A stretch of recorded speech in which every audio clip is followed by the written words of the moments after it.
Oh, his name is Mike Malice. It's spelled like a mic, like a microphone. So MICMALISS, I think. And I know. it's three different lessons he has on the Willie Lynch letter. Mm-hmm. And it's really, like I said, it's really, really good. Like I said, that one lesson is what brought everything together for me, because I was really stuck in just the mindset of like, well, who are we? And I feel like a lot of our people, as we start to come to the truth, the first things we start to, well, not really the truth, but when we first start to separate from religion, I think that the first things we start to do sometimes is to veer towards Egypt. And something in me knew, I just couldn't get with the whole Egyptology thing, because I'm just like, I'm not Egyptian. I'm not a Nubian, anything. That's not who I am. And I just knew it. And so as I came, further into the truth, I'm like, no wonder I never identified with them, because those are our oppressors and I knew better. Yeah. All praises. That's right. But it's real good. He has some really good lessons on there. I mean, the only thing about being in the truth is that it's a lot of different doctrines and beliefs, and so it can be difficult when you first come in, just knowing who to listen to. And I still listen to a lot of different, or watch a lot of different videos and stuff like that, and you really have to do a lot of chewing the meat and spitting the bones sometimes. But just continue to study and stay in your scripture yourself, so that you're able to really keep yourself from falling into that same trap, like in Christianity, where we just listen to whatever said and just run with it. So yeah. Sis, all praises. Yeah. Sis, that's a beautiful, beautiful thing. Beautiful thing. Bringing them in, racking them up. All praises to the Most High. We getting closer, sisters. But everybody don't know this truth yet, because if they did, we would not still be here. Yeah. That scripture, though, my sheep hear my voice. Yes. The sheep are gathering. Yeah, the sheep know sound doctrine. We know sound doctrine when we hear it. Yeah. You can't trick your Hawashai sheep. Get on up out of here with that. Get out of here with that. That's what I'm saying. Also, pray for that spirit, man. Pray for that spirit. The Most High give you that spirit when you hear sound doctrine. Yeah. That is sound doctrine when you hear it. You know that it's true. That is the word. Like anything that's not living up to the law, statutes, and commandments, these precepts, is not sound doctrine. It's that simple. Right. All praises. All praises. It just clicks like a seatbelt. No, it just the word to the ones he chose to click in. Mm-hmm. So we got to run this race. Yes. According to his will. Almost over. It is almost over. That's when you gotta go give it your all, because at the end of the race you start getting fatigued, you get tired, you're thirsty, you catch a stomach cramp, all these afflictions coming at you, everything trying to overthrow you. You got all these stumbling blocks in your path. You better go in. You don't give up at the end. That's when you go in. Yes. Double up. Y'all remember that video I sent y'all when that man slid through the finish line? Like he barely made it. God. If you look out your toes, your arms, and gotta pray for that grace and mercy, that the Most High give strength to continue to endure, that we live, I want to be here on this earth when Yahweh Shai crack the clouds, y'all. Yeah. I want to be here. Some people don't. I do. I do, man. I want to live to see my enemies judged. All the oppression and the oppression that my people go through, that we go through, I want to see that. I want to see it. I don't know who just. Shalom, Sister Queenie. Shalom, Sister Queenie. Shalom. Shalom, sisters. Shalom. Shalom, sis. How you doing? I'm good. How are you? Good. Okay. All right, sister. So we streaming live. So I want to give all praise to the Most High Yahweh, which the world ignorantly calls God, his only begotten son, Yahweh Shai, which the world ignorantly calls Jesus Christ. And through the Spirit, we get edified and learn some new recipes, learn how to make some unleavened bread tonight, congregate in holiness tonight. That's what this is all about. So all that stiffness and that tightness, I'm gonna need for my sisters to let loose a little bit tonight because we're gonna be cooking. Yeah. I guess I'm gonna be cooking. Sister Catalina, Sister Brittany, Sister Renee. I guess I'll be cooking tonight. Well, it's okay. So I'm basically just gonna show the basic recipe that I learned when I first came into this truth. It's simple, it's not hard, it's not complicated. Sisters do add herbs that y'all use, the bitter herbs that y'all use. It's a bunch of bitter herbs, actually. It's a whole bunch you can choose from. Maybe share tonight different kind of kosher wines, that we can drink during Passover and unleavened bread, the feast of unleavened bread. And we're gonna hit about, getting that sin, that hidden sin, that sin that nobody can see, that sin that you hide, that your neighbor can't see, so you pretend that it's not there. No, that sin got to be addressed, and that sin got to get on up out of there. Passover is serious, so we gotta constantly be examining ourselves and make sure our hearts is right. But I'm gonna play a little bit of music, y'all. If it's too loud, let me know. But I gotta play some music while I'm cooking. And what else I was gonna say? I'm gonna just get right to it. I'm gonna show the flour.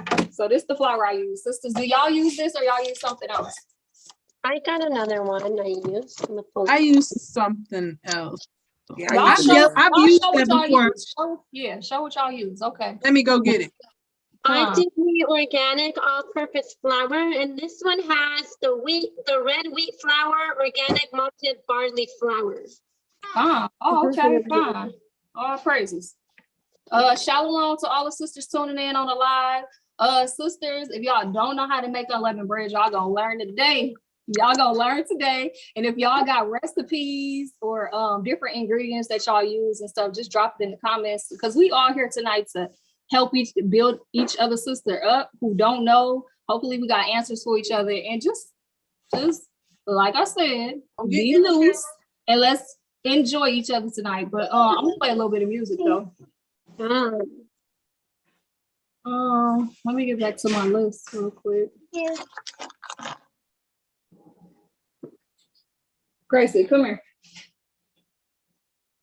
This the little herb, y'all. This the herb I be using. It's called herb de Provence. So it's got like 5 different herbs in here. It's got rosemary, marjoram. Y'all heard of that herb before? I looked it up. It's a bitter herb. Thyme. Got the flowers I use too. It's got some sage in here and savory. So it's a good mixture of bitter herbs. Like if sisters is looking for something they can't find, I got this from Kroger. Y'all probably ain't got Kroger where y'all is. Y'all got Kroger? It's called Pick and Save. Did I get this from Kroger? No, I got this from Martin's. Anyway, you can get it from your local supermarket, y'all. Here. So this the flour. I have 2 different kinds. I don't know if y'all could. Oh yeah, I have that kind. And then sometimes I use too.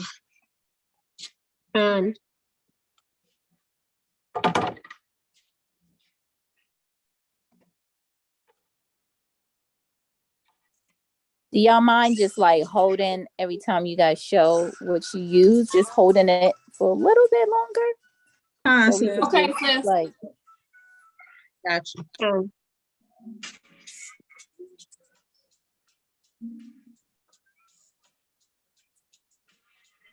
Wow. Oh, sister, say where y'all bought y'all. Sisters want to know where y'all bought it from. So I got it from Whole Foods. I bought mine from Whole Foods for $3.99. And we have a Whole Foods too, which I think that you can buy that the flour that I show, but we have a store called Willie Street Co-op. It's like a community store. It's like a store that's just within our city. But I have seen that flour in other stores. So, and I believe like a Kroger or Pick and Save, like that, those kind of stores. Sis. All right. We're gonna get right into it. Let me cut the music up a little bit.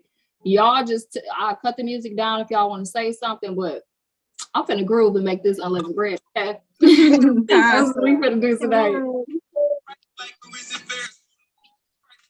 Okay, so I use this.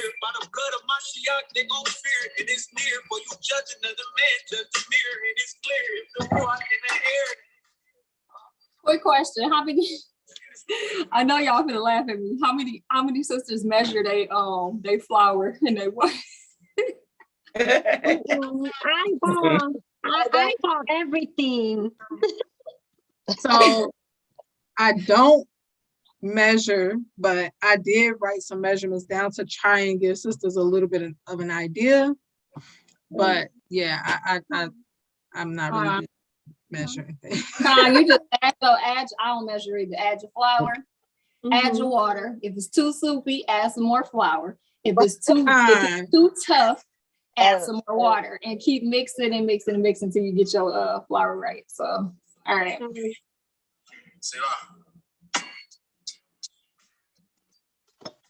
While I'm preparing this, if sisters want to like pull up different kosher wines, you know, to help sisters out, because we kind of stick to the same wine every single year, just because I'm not really accustomed to other kosher wines that we can drink on during Feast of Unleavened, and different herbs and stuff, where they can buy the herbs and where they can find them.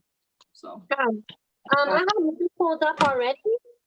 For anybody that's transitioning into like drinking wine, because I know a lot of sisters, they never really had wine like that before.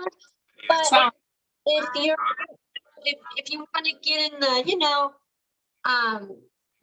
groove of drinking it, then I recommend this one. This one is kosher. You can find it at Total Wine.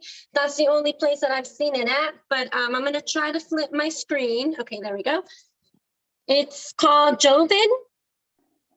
And it's about $10 or so. Sometimes it's like $12. It just depends. But this is kosher, considered kosher for Passover, and it's between a light sweet and slightly kind of like a Cabernet. I don't know if sisters are familiar with wine, which is kind of like not as dry, but just like a mellow. This one's a really good one, and so. Like I said, you can find it at Total Wine, and it's slightly sweet, but not too sweet. But yeah, that one's perfect. One more time, Sis Cat. Oh, come on. They do have it in white as well, but we stick to red over here. But so it looks like that. It's called Joyvin. Did you get it, sis? I did. Okay. Right. Thank you. But it does creep up on you, so you definitely still want to sit there. It's not like Kool-Aid, Sweet wine tends, sometimes sweet wine tends to creep up a little bit, but yeah. So that's one that we like. Let's see. I never so what do you look for like in a kosher wine? Like how do you consider it to be kosher or not? Because I don't know. It usually just says kosher in the back, but all kosher really is the rabbis, they pray over the wine and they consider it kosher. That's really what it is. Because I know that there's something in wine that's considered like yeast, right? Like because of the fermentation of the grapes. I don't know the name of it, but that's in all the wine. So even if the wine is kosher, you still find traces of that in there. So But I mean, if you want to play on the safe side, then yeah, definitely look for something that says kosher. Right. Sis,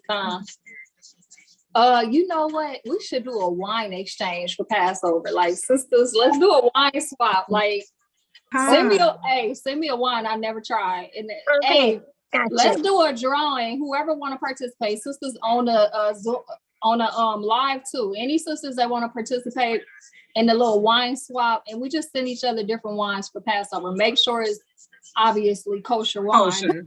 Don't send your sister no wine that's got yeast in it. But if you don't want to do that, let me know, and we can, we could arrange that. That'd be nice, I think. I like that. Okay. Y'all know what? I need my charger. Hold on. I promise y'all, I charged it tonight, but just like when I get on this, when I go live, my battery starts draining. I don't know why.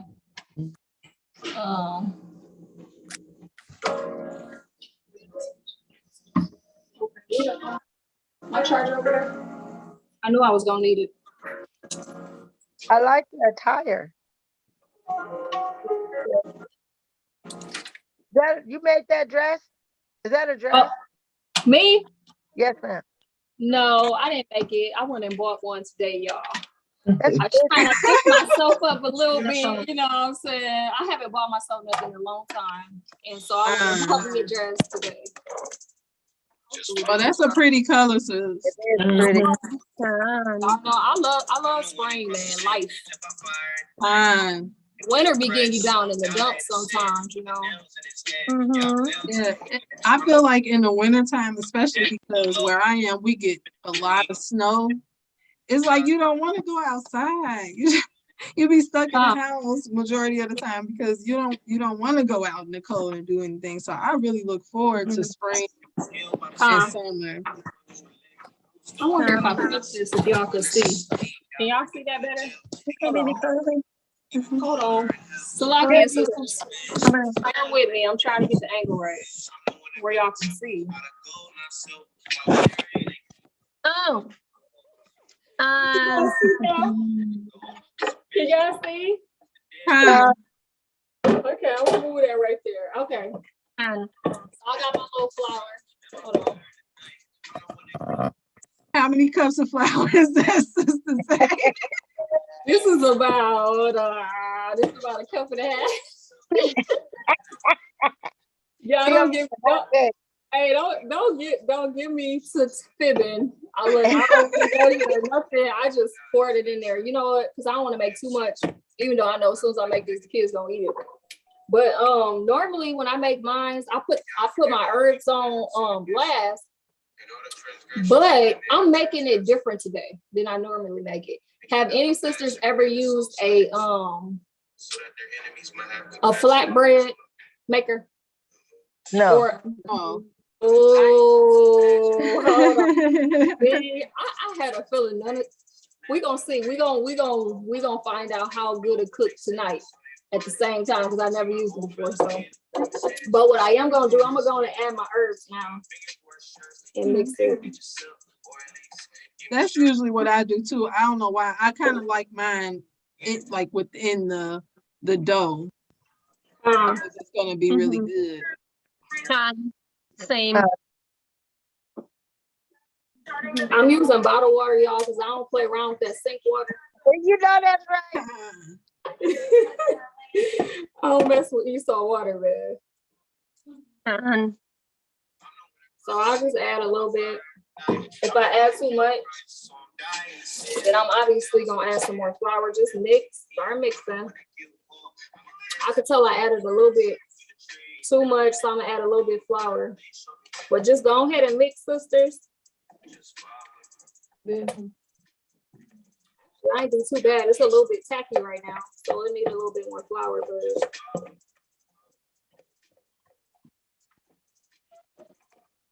gonna add some more. So how many bags do sisters be using during Feast of Unleavened of flour? Hey. Y'all got family. Look, am I the only one that use more than one bag? I just use one. One, I go back and forth between flour and corn flour. So the corn flour is not like that big, but the flour one is pretty huge. And we really don't like, I don't make a lot of things with flour. So, but I mean, I would say about a bag. We use 2 bags, sometimes 2.5 bags. Let me wash my hands real quick. Oh, for the whole week. How long?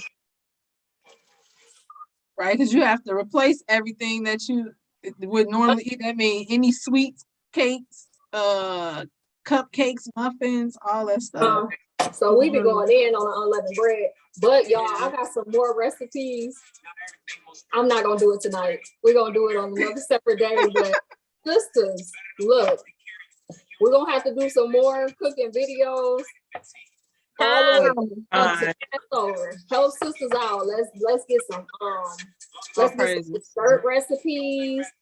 I have a few of those tonight for y'all. Oh, God. All praises. All praises. I have a recipe that I'm gonna try this year. I haven't tried it. I haven't tried to make it. I wanted to make it for tonight, but like I said, it's my Shabbat, but else I would. But it's an unleavened sweet cake, but I want to add like flowers to it. So we'll see how that goes. Just switch it up with flowers instead of the spices. So we'll see how that goes. I have a banana. Go ahead. No, go ahead. Keep talking.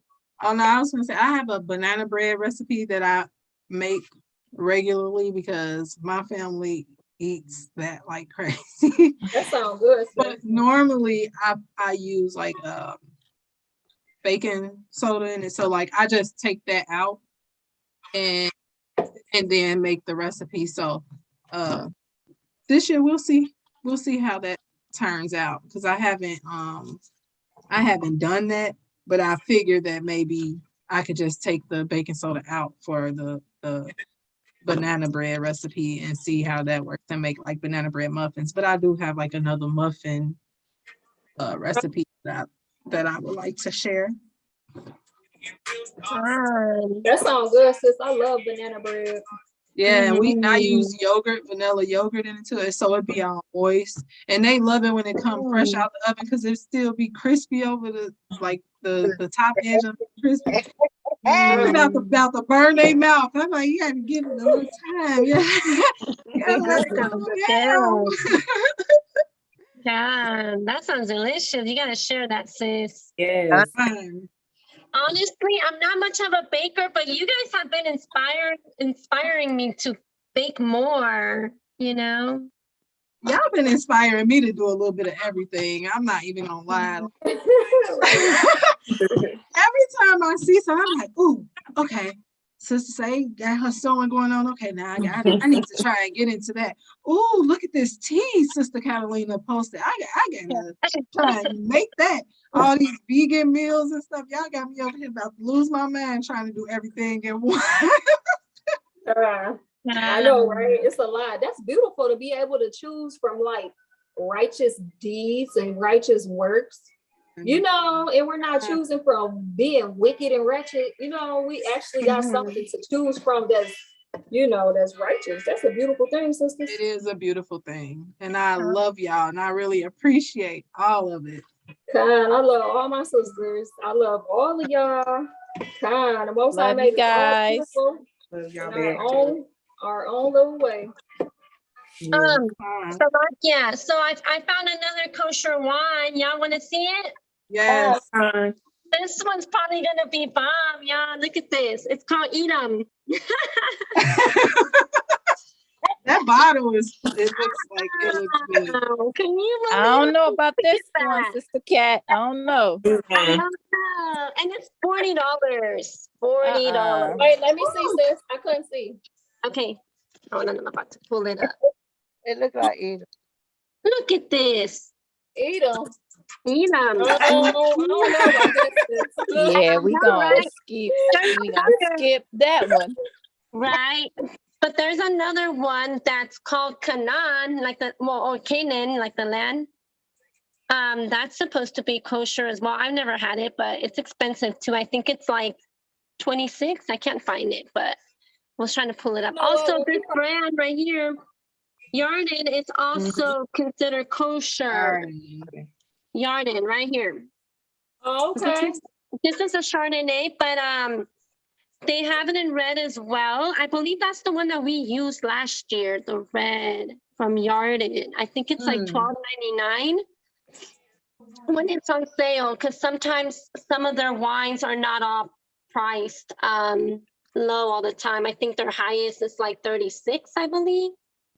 But so there's that one. It won't let me blow it up, but it's here we go. It's Yarden, and it is a red.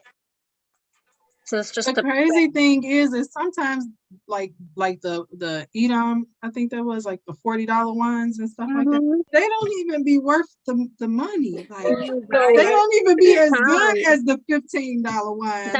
Yeah, no, you're so right. You're right. It's not like the Ripple. And let's see. What other one's a good decent one? I'm trying to find the ones that are decently priced. I'm no good at picking wine. Oh, y'all know Manny Shavitz already, right? That's too sweet for me. My stomach can't tolerate Manny Shavitz. It's too sweet for me. But y'all give me a headache when I drink that. I do not like that wine. No. I'm not a big sweet wine drinker. I used to be, because I used to make like a lot of sangrias and stuff, put all the fruit stuff. Although I do still like those from time to time, but the real sweet wine, I just can't. Okay. All right, sister. So basically, okay, my dough is ready. As y'all can see, it's almost ready. I'm gonna keep beating it a little bit, but it's a good texture to break it down and start rolling it out. So go ahead and start cooking it. But like I said, add your flour, add your water. If it's too soupy, add more flour. If it's too thick, add more water, and just keep mixing until you get that texture. But it's pretty much almost there. So just flour your little cutting board so it don't stick, and add a little more flour on top, and just keep on, you know what I'm saying, keep on beating it until it's ready. This look like this probably gonna make about, I don't know, probably like 4 or 5 pieces. But y'all, I don't know how to cook little stuff. Like, it's so many of us. Even if I try to make like 2, I don't know how to do that. You know what I'm saying? Because I'm so used to adding a lot. Right. But I'm gonna just break it in half. It's water and the bitter herbs. That's it. So you already put the olive oil in, sis? Nope. I'm getting ready to do that now. I'm gonna show y'all my little thing I'm gonna use tonight. Okay. And I'm gonna put the oil on there. But I'm telling y'all, I'm gonna share something with y'all. Y'all gonna love me when I share this with y'all for Passover. Look, because it literally does the work for you. Now, this ain't the one that I wanted. The one I really wanted, I couldn't find in the stores. So I have to order it and get it delivered. But y'all, it do all the work for you. When I tell you, all you have to do is make your dough. You don't have to roll it out and do all of that. You don't have to do none of that. So I'm gonna share that with you. Yeah, this sounds like a dream. I was so mad I found out about it today, because I would have been ordered it so I can show y'all for today, but it's okay.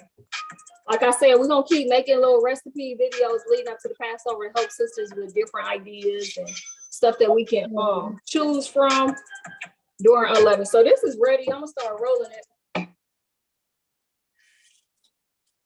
I was gonna share a technique, because you know, perilous times are coming, right? So I was just gonna share a technique whenever, just in case you don't have a rolling pin or, or a maker or anything like that. I was gonna share a little technique on how to get the perfect round unleavened bread.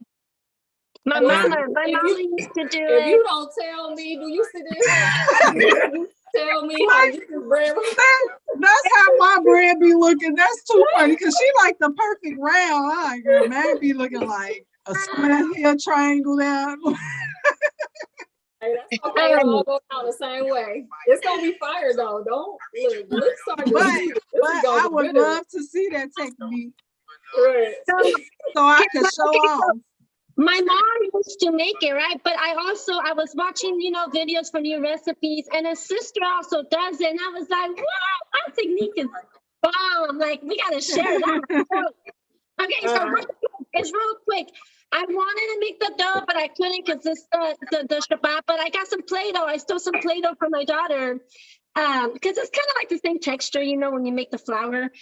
Okay, so you pretty much get it into a little ball, and you kind of smash it a little bit, right? Mm-hmm. So you smash it. Okay, so making it into a ball. Ball. Now I'm going to smash it a little bit, right?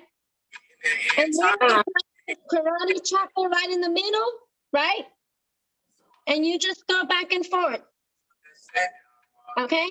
And then, so it starts looking like this, and then you just turn it around again. Karate chopper right in the middle, back and forth. Okay? Y'all see how it's looking? Look at that. No rolling pin or nothing, right? Now, here is where you want to put it between this right here, this little piece. And then you just kind of like squeeze and just turn it around and squeeze it. And it starts getting bigger and bigger and bigger and bigger. Come on, sis. Right? Praise. You just keep doing that, and then, perfect little circle right there. You see that? And we never know where we're gonna end up in these last days, I tell you. So we gotta utilize, whatever we can. So this year I get a little help from my mixer stand because my mom gave me like a KitchenAid, so I don't have to do a lot of the mixing the dough and kneading the dough by hand. So I'm excited about that because sometimes I be in the kitchen for so long and I just be trying to figure out like, what can I do? Like cut the time in half sometimes. But I tell y'all that thing that I found when I get it in the mail, y'all, I'm be like, come on, sisters.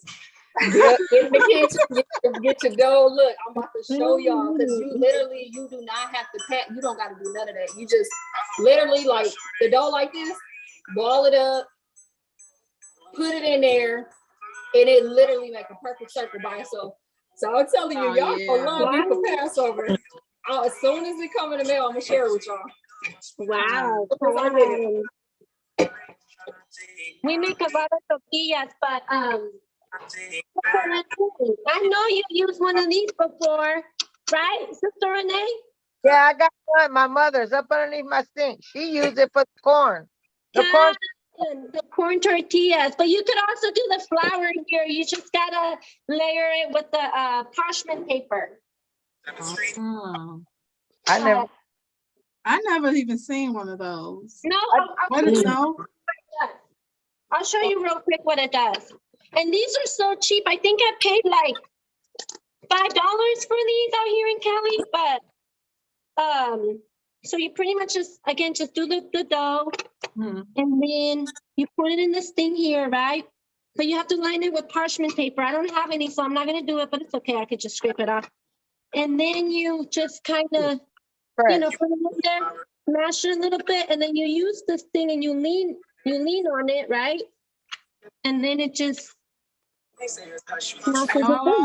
Does that cook it too? Like, do you put it on the stove, or that just creates the? Yeah, no, it just creates the tortilla or the leavened bread, whatever. However I do mine in little circles and stuff, but no, it doesn't cook it. It just shapes it for you, and then you just throw it over a cast iron skillet or a comal or anything like that. Yeah, with a little bit of oil. I love my cast iron skillet. I use it almost every day. I got all hers. The food don't fit. It's ready to cook now. I got a perfect circle. Oh, that looks really good. That looks good. That looks good. So this is what I'm gonna use tonight. I've never used this thing before. So bear with me. Can sisters see this? Fine. Fine. looks like a waffle maker, kind of. Is that a quesadilla maker? Is that the quesadilla maker? So, thank you. Hello, Instacar. I showed you. Hello, Instacar. Do you know what this is? Look, because y'all, look, that's how I found out. I was on YouTube, and it was an Iscarite that was cooking with one. And I was like, hold on, let me see what she got. And so this let's see it. Huh? Let's see it. Okay, so this is what the outside look like. I got flour all over it, but this is what the outside look like, sisters. And then when you open it, Oh, you see yeah. So think about it. When we make our unleavened bread, we're not gonna serve our unleavened bread like this. We're gonna cut it down so it literally gives the imprint where you can cut the little pieces after you make it. It just make it that much easier, I think. We're gonna find out. So I'm gonna put a little oil in here. I know you probably don't have to, but I am.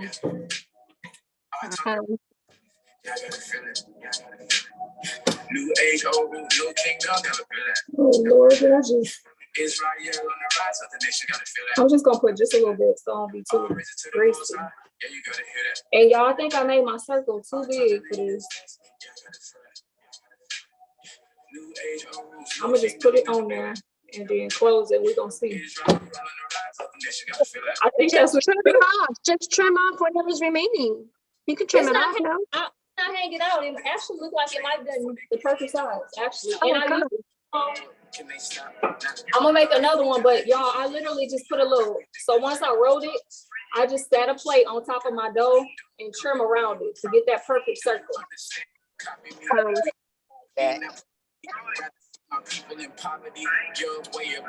It's cooking. I don't know how long it takes to cook, y'all, but it's cooking.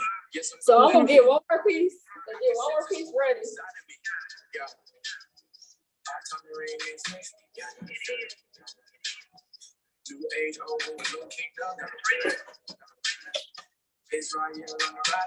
But yeah, sisters, I'm excited to do like some dessert recipes and stuff, especially that banana bread Sister Brittany was talking about.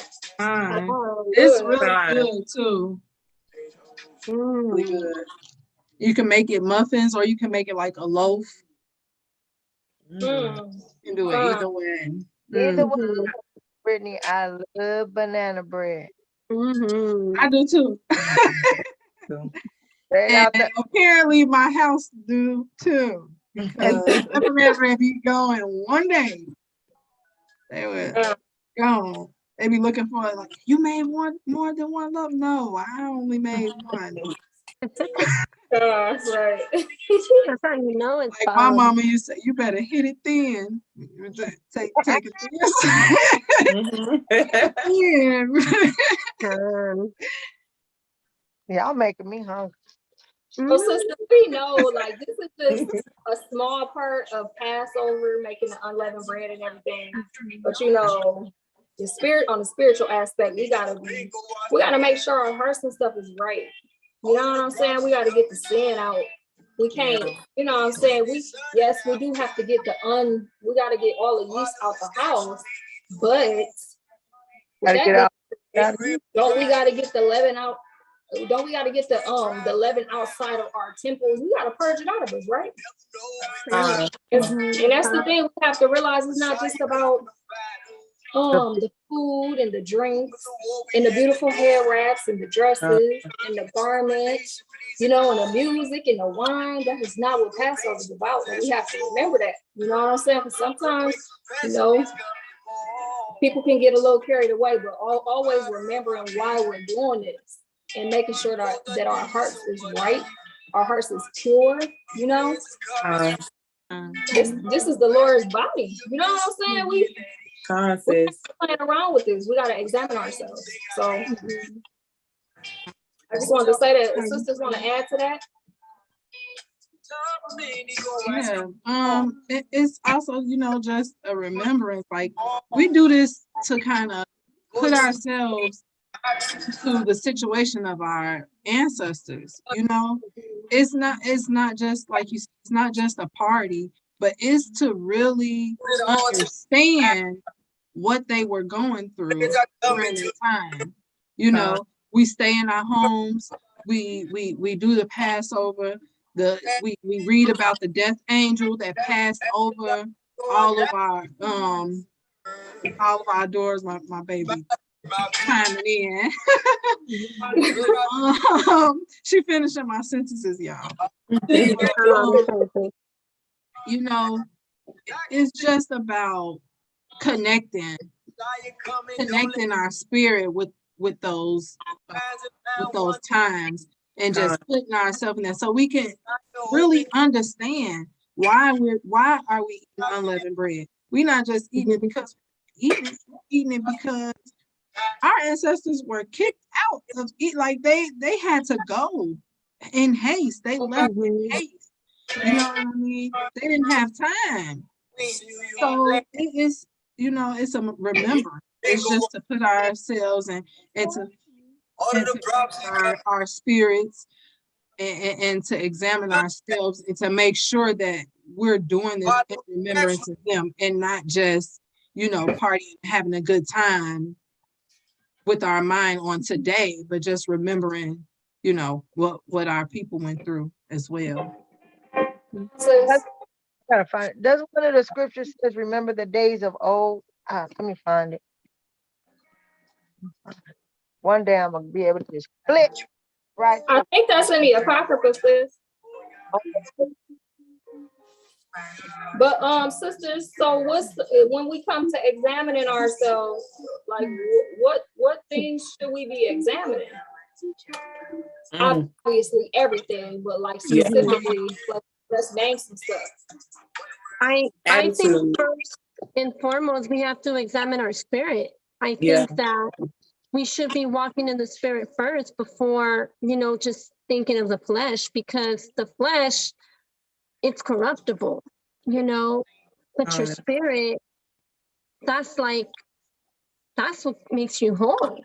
You know what I'm saying? Your spirit represents, the Most High's word made perfect, and so I think that we got to make sure that we're walking, first of all, in the way, in these laws, of course, but the way that the Most High wants us to. And I think in order for us to understand that, we have to reflect on what does it mean to walk in the spirit? You know what I'm saying? Like, it's not just, it's keeping the law, statutes, and commandments, but it's like Sister Zay was mentioning, making sure that you're sifting out that leaven, that you have no malice in you, because the Most High sees your inward man first, your inward parts first, So I think that's very important to make sure that your inward man is right. It's right, Being sincere, right? Mm-hmm. Being sincere. More worried about what the Most High see. You see what I'm saying? And less concerned about what man see and what they may perceive and think. So what? I say that all the time. So what would man think or what they have to say? So what? Man can't give me the kingdom. They can't give me salvation. They can't come and deliver us from up out of the situation that we're in. So why does it matter?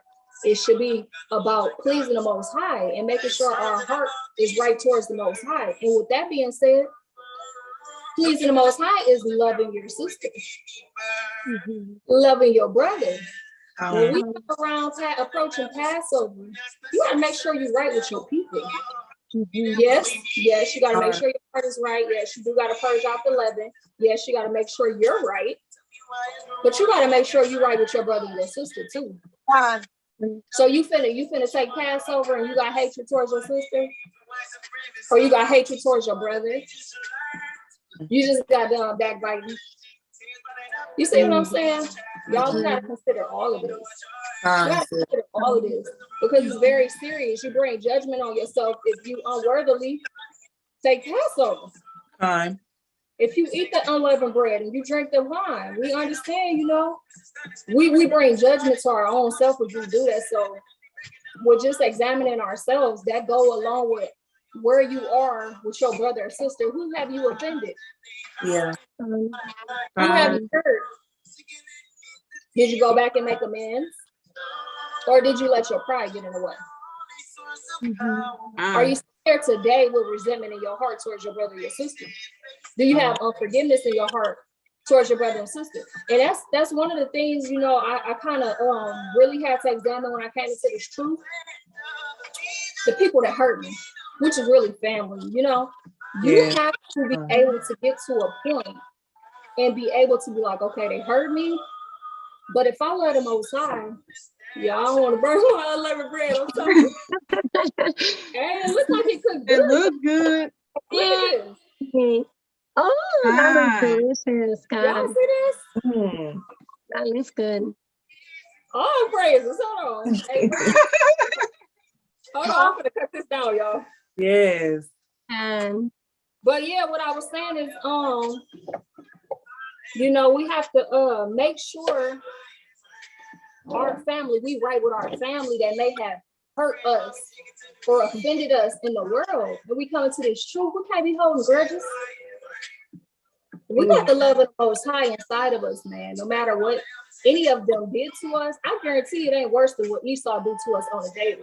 You see what I'm saying? So we got to be able to have enough love inside of us to forgive those who hurt us, to make amends with those that offend us.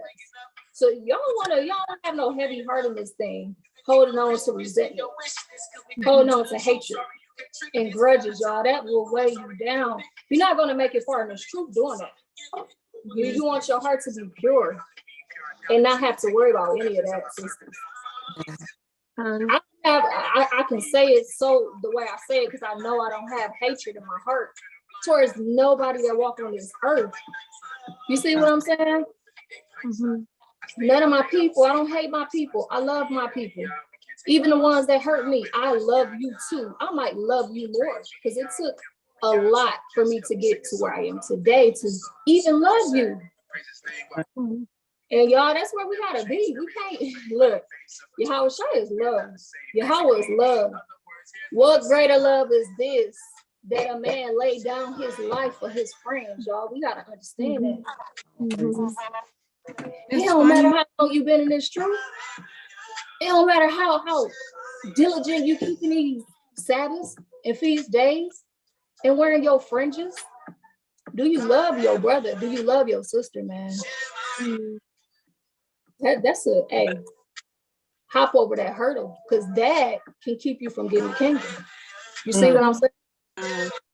It's funny you mentioned that though about not holding grudges and making sure you apologize because I feel like I have grown a lot in that area because I used to be like, if you mad, then you mad, and I just won't say nothing. I'll let you be mad, and you know, I'll go on with my life, like not caring, and just feeling like you'll come to me when you're ready. But recently, I kind of had a conversation with one of my sisters that didn't really end very well. And an angry spirit was in the midst when we got off the phone. And then like after about 10 minutes of me, you know, sitting and just dwelling on it, thinking about how that ended. And I knew I didn't want it to end that way. I knew that wasn't, you know, how I want to feel. I didn't want to offend her in that way, you know, with anger. So I made sure that I text and apologize, you know, for how the conversation ended and just let her know, like, I still love you. Like, I'm sorry, you know, that the conversation ended that way.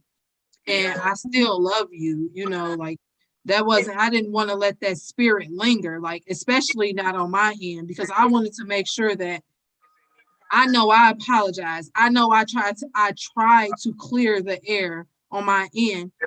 Even if you don't want to hear it at this time, one second, baby. Even if you don't want to hear it or don't want to accept my apology at this time, like, it's not going to take me a day, 2 days, 3 days to apologize. Like, no, I'm trying to correct myself and correct my spirit right away. Con, sisters. Con. And a lot of that hurt and that pain, you gotta give it to the Most High. You gotta give it away. You can't bear that burden. That'll destroy you. It'll kill you. It'll keep you from getting salvation. Give it away. You see what I'm saying? And ain't nobody done us worse than these Edomites. Even though the Most High is using them to punish us. And that's the crazy part about it. You gonna punch a clock. You know what I'm saying? And serve these Edomites. But your sister that owe you $5, you ain't talked to her in 5 years. You can't stand her. But Esau hit us with all kind of taxes, multiple taxes a year. You know what I'm saying? Your sis owe you $5, but Esau, he just taxed your check once. And then when you go cash it again, they tax it again. And then at the end of the year, they tax it again. But you more mad at your sister that she didn't pay you that $5 than you are at your own oppressor.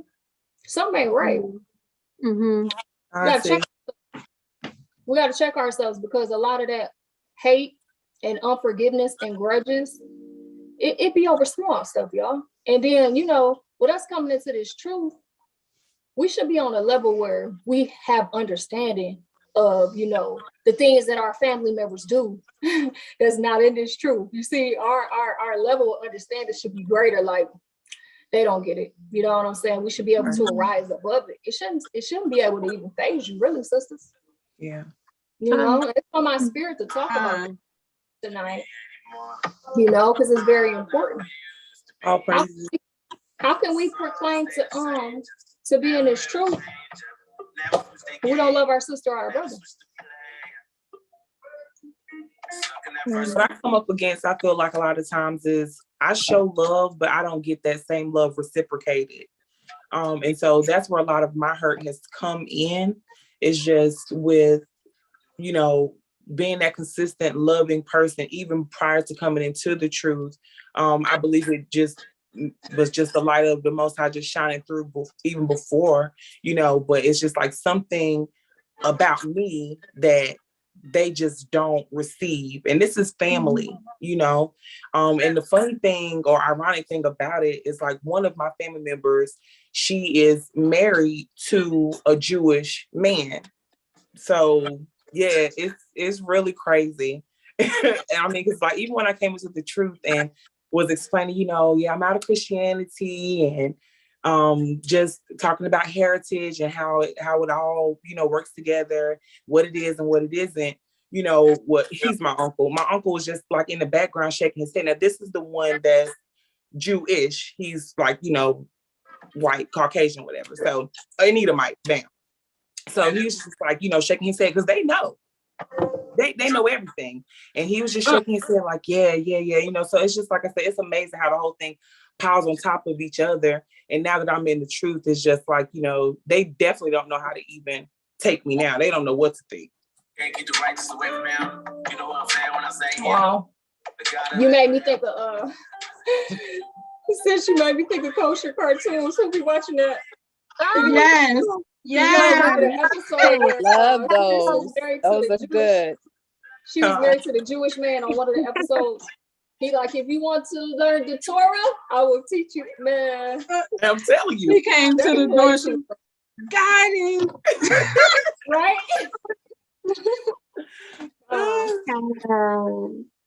And I like those Kosher cartoons. I do too. They're pretty funny too. Like they put the scripture right on point too. So I like to watch those with my children. We do too. Yeah, my babies they go in there and they just turn them on. They love it. I love it. And you know what? I learn from them too sometimes. So it's good for me to watch too, because I catch scriptures sometimes, like I think that was this morning. They turned on one of the newer ones, and I can't even remember exactly what the scripture was, but I just remember sitting back being like, Y'all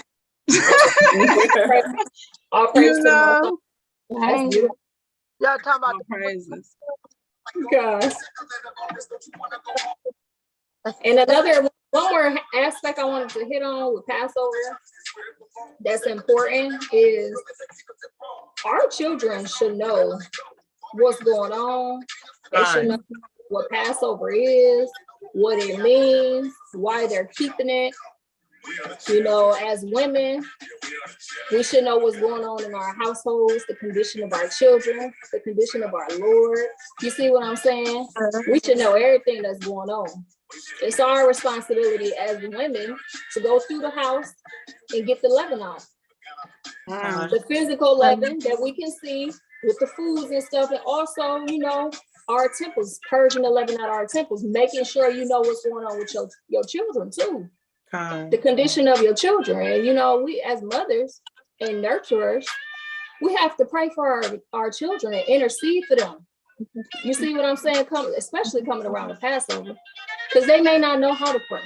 They may not know how to ask for forgiveness for their sins, and that's what we're for, to intercede for them.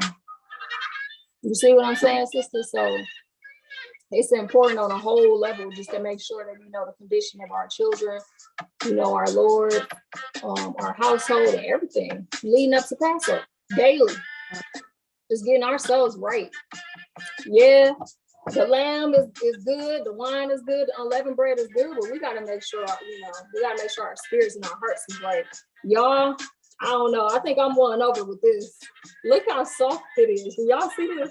That looks really good. That looks so good. You can see all your herbs. Look at this, like, y'all. it just looks like a minute. And it's soft, like it's very bendable, it's not hard, and it tear very easy. Look at that. Ooh. So yeah, this is bomb. Yeah, I need this that. Is bomb. This is I need that right here. now. I remember maybe 2 years ago when we did the Passover and I tried to make unleavened bread, and it was like all thick and dense. And I was like, this is not right. I have to practice on this a few times because this is not it. And it was like, well, sisters, that's my unleavened bread. It turned out really good too, y'all. It's very soft. I can taste all the herbs and stuff that's in here. And I think I was trying to time it while I was talking to y'all, but I think it only took like maybe 3 minutes on one side and 3 minutes on the other, and then it's done. Do all sisters do the bitter herbs on the unleavened bread, or how do you guys eat your bitter herbs? I know people do it differently, but how else do you guys eat your bitter herbs? What do you mean? Like, do you eat it like just as a bitter herb, or are you saying like, do you put it on your meal? Do you guys incorporate it within like your meat, or your, like sisters, they put hers in her unleavened bread, or do you guys eat them just by themselves?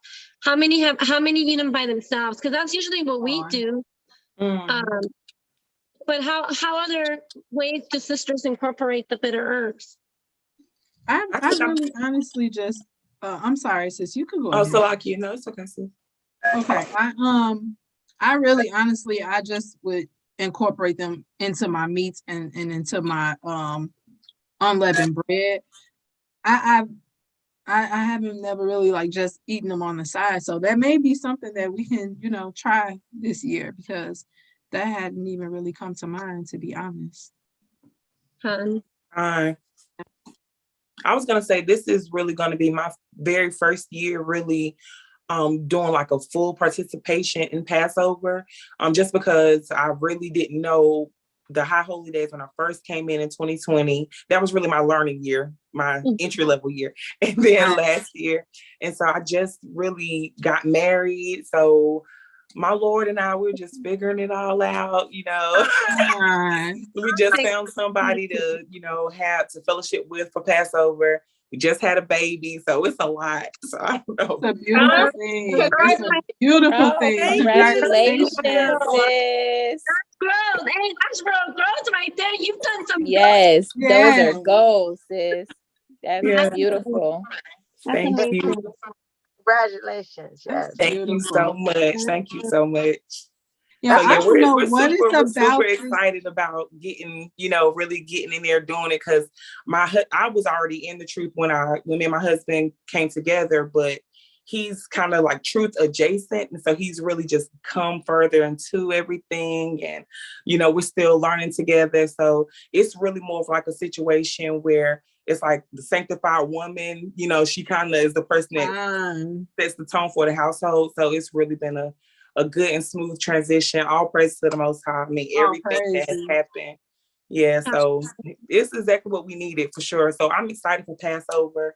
Like I said, my family is just so beyond blessed to even be where we are now, like leaps and bounds beyond where I thought I would be. But that's all praise to the Most High, all due to obedience, because I was nowhere close to any of this at first. So I'm super excited. I just want to, hear and learn and really glean from my other sisters, and really just, iron sharpens iron. And I'm happy and blessed to be connected. I just want to just say that, I look on so often. So it's just crazy to be a part of it.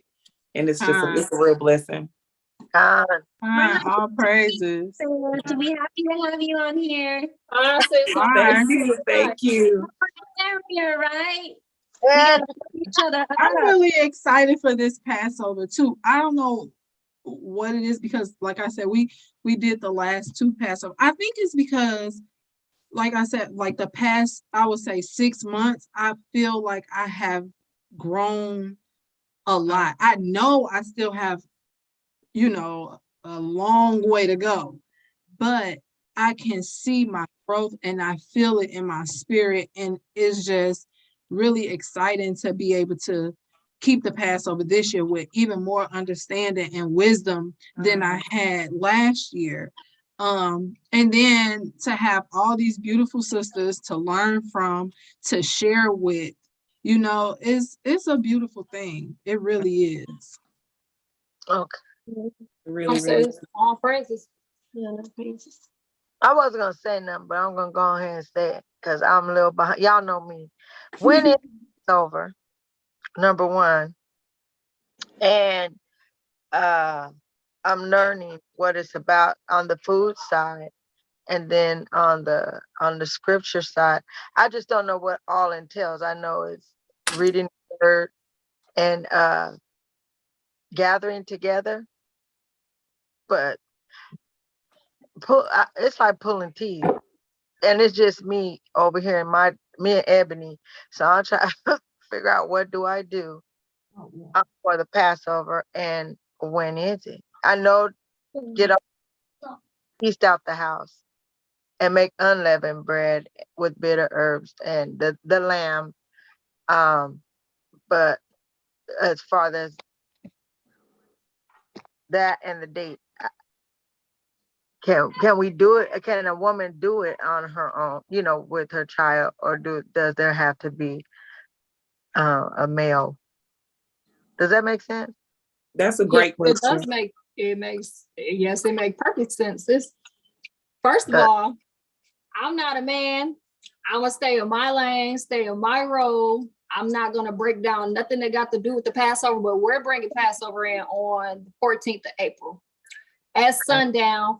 But what I will say, sis, is you can literally just read the story. Let me grab it real quick for you.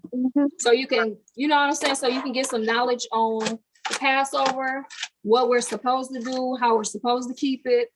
Is Exodus chapter 12. Chapter 12, just read the whole chapter. Then go to 1 Corinthians chapter 11 and read the whole chapter. And that'll literally give you a greater understanding on how to keep Passover, what to do, you know what I'm saying? How to get your heart right, purge out the sin. Hopefully we can come together and do another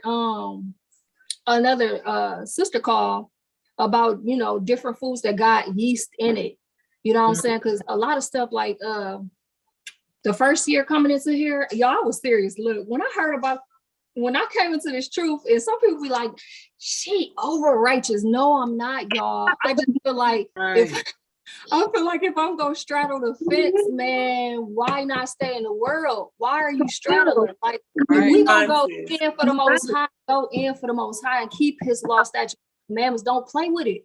Don't be looking for that wiggle room. Israel always wants some wiggle room, man. Ain't no wiggle room. It's either keep the law, statutes, and commandments, or don't keep them and be destroyed. That's right. It's that simple, sisters. But like I was saying, when I first came into the truth and I found out about Passover, I'm just like, I'm about to study and search everything that got yeast in it. Everything. When I tell y'all, I studied and I searched everything, every food that I didn't even realize had yeast.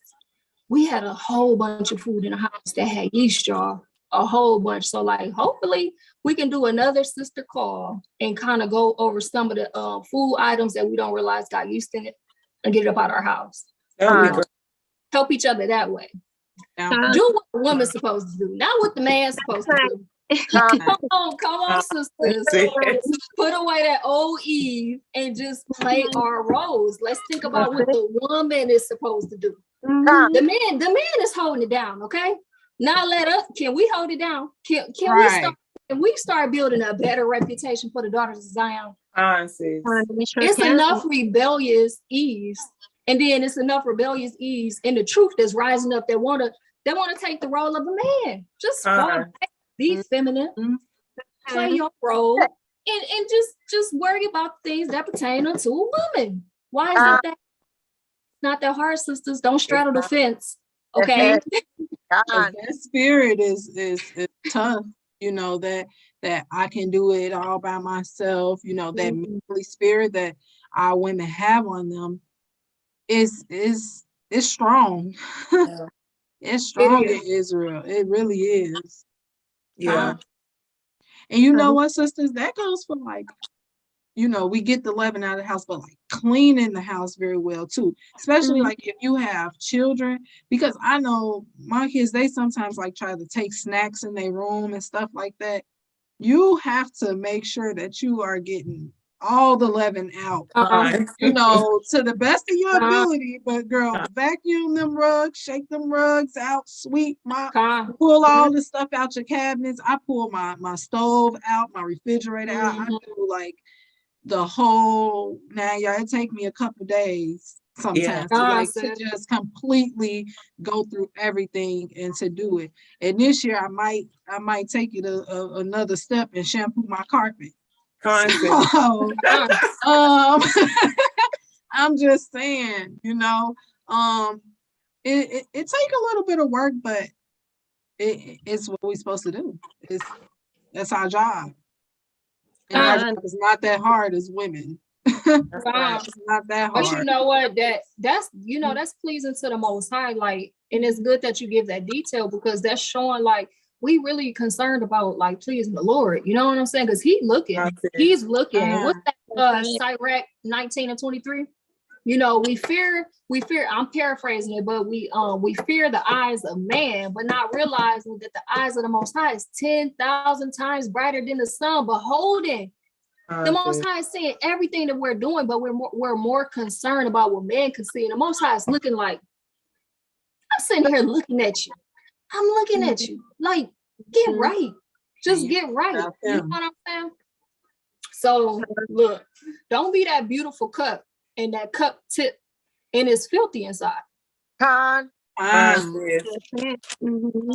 know, you said if you got filthy spirits that you know you need to purge out, acknowledge, come out of that denial state and acknowledge the spirits that you're dealing with, the spirits that's on you. Because if you just pretend that it's not there and you act like it don't exist, it's gonna overtake you, man. You better open your mouth and be like, look, this is what's wrong. And I understand, you know, Abba, this spirit is on me. Remove it. Stop playing like you got it all together. We ain't got it all together. We know the condition of Israel. If you in this truth and you believe these living waters, then we understand we don't have it all together. Stop trying to put on the front like you got it all together. Say that. I ain't got it all together. And I'm not ashamed to say that I don't have it all together. Right. But guess what? now I can move forward. Now I can move forward. I don't have to sit and soak in my misery. You know what I'm saying? Because I'm too afraid or ashamed what someone may think of me. Like I said, I'm gonna keep it clean. I don't care what you got to think. Okay? You can take you and your thoughts and go elsewhere. I want to make sure that the words of my mouth and the meditation of my heart are acceptable to the Most High. That's what's important. Sisters, that's what's important. And if I may add to that, sisters need to fall in love with the role. Fall in love with your role, with you. You need to love that because Sarah loved it.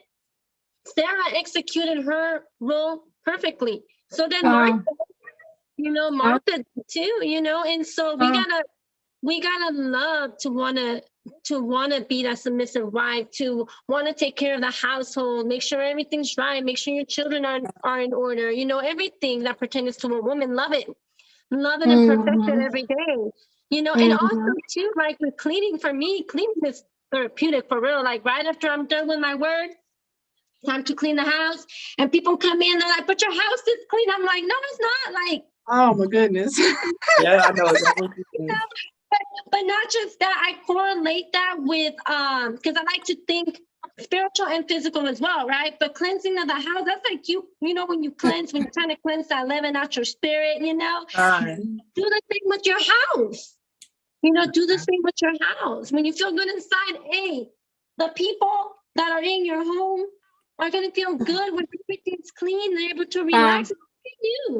But love it, and it makes exercise too. So, hey. Right. Yeah. Get it in. I'm telling you. It's funny you say that, sis, because I'm that type of person where, if somebody come in the house and I'm like, oh, my house is a mess. And they looking like, but where? And I'm like, you don't see this stuff. I don't really like the junk. And, and when you have children, like really small children, because I have a 4-year-old and 6-year-old, the house gets junky so fast. Like I can clean up and then it's right back junky. And some days I just be like, I can't function like that. And it's nothing I can do about it because they're children and it's gonna get messy again in 10 minutes. So I'm really learning to just accept it, do what I can do, and just, hey, I'm trying, you know what I mean? But they're kids. So. You said a beautiful thing. You said you learning to just accept it. Yeah. Come on, sisters, let's be real. Yeah.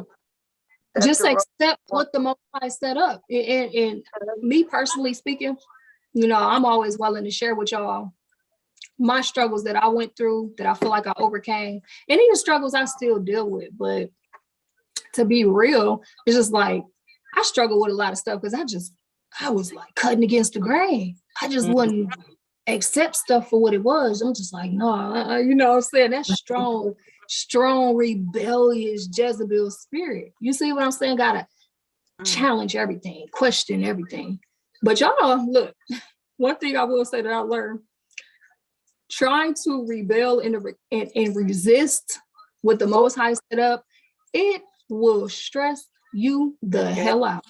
Okay? It will break your body down. Okay. And that be the Most High getting you. He chastising you because guess what? You want to keep bucking up? Well, I'm gonna hit you here. You're gonna get weaker until you humble yourself and receive the role, and I think that's a lot. That's where a lot of the daughters of Zion struggle. They just won't accept their role, man. They won't accept what the Most High set up. They want to be man. They want to break down the Bible. They want to break down the precepts.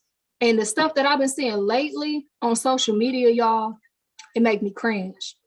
Yeah, I'm just, these sisters is bugging out. They wigging out. Like, and I was just talking to my Lord about like, man, the Most High, he is literally like, man, he's exposing these sisters now. Like they really want to be men. They feel like they know better than the prophets. They feel like they can break the Bible down better. Man, y'all, that's a Jezebel spirit. He is Y'all seen that video I dropped in the chat, right? That's just one example, sister. So like, man, ain't nothing wrong with being that weaker vessel, being feminine, being soft. You know what I'm saying? Being a comfort, a pillar of rest, and loving your role and perfecting it. Look, if we're supposed to provoke each other to good works, what's that? Hebrews 10:24. I'm gonna pull it real quick. If we're supposed to provoke each other to good works, well, sisters, let's provoke each other to be the best submissive, humble wives that we can be. Let's provoke each other to go ahead and perfect our roles. Hebrews 10:24, I believe. Let's see. Sis, what was the first one you called? You said Sirach 9:29? Oh, that was Iraq 19:23.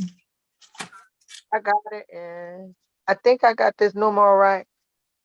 And then 19 Hebrews and 10:24. 17. One of y'all want to read it? Hebrews 10:24. Got you. Hebrews 10, verse 24. And let us consider one another to provoke unto love and to good works. See that? So I want to know which one of my sisters is gonna provoke me to love and good work. That's what I want to know. All of them. Y'all could put the ratchetness aside. Like the ratchetness is when we was in the world. You feel me? Like competing and coveting and being jealous towards each other. No, sisters, come on now. Come on. When we gonna build the nation? Stop tearing it down and build. I'm a poster child for being a submissive wife. I feel like if you don't want to submit, I don't feel like you should even think about marriage on that level, only because, I mean, what is the real point? If you want to protect and provide for yourself, then just be single as long as you're able to do so and do it unto the Most High.